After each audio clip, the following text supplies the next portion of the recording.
పడకు నాన్న. నీకు తెలియదు, నువ్వు ఇక్కడి నుంచి వెళ్ళు. ప్లీజ్ నాన్న, అమ్మతో గొడవ పడదని నాకు మాట ఇవ్వు. ఇప్పటికే మీ అమ్మ వల్ల నాకు బుర్ర హీట్ ఎక్కింది. ఇక్కడి నుంచి బయటికి వెళ్ళు.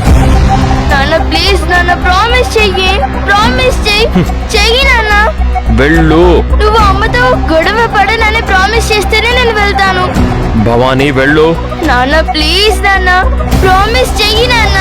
అమ్మతో గొడవ పడనని చెప్పు నాన్న. నీకు మంచిగా చెప్తే అర్థం కాదు కదా. పద. నీకు ఎన్నిసార్లు చెప్పినా విసిగిస్తూనే ఉంటావు. ఒకసారి చెప్తే అర్థం కాదా నీకు?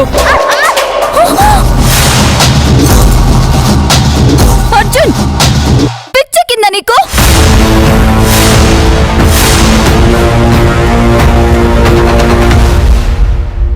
నా కూతురుతో ఇలా ప్రవర్తిస్తే ఏం చేస్తానో నాకే తెలీదు. నాకేమైనా భరిస్తాను. నా బిడ్డ జుట్టు కదిలినా నీ సంగతి చెప్తాను.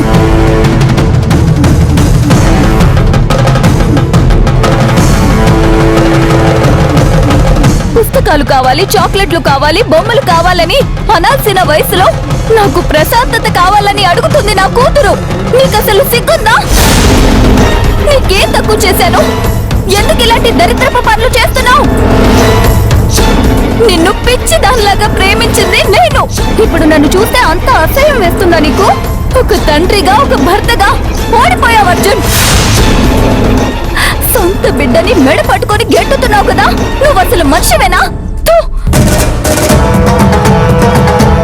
నీ మొహం చూడాలన్నా అసహ్యంగా ఉంది నాకు.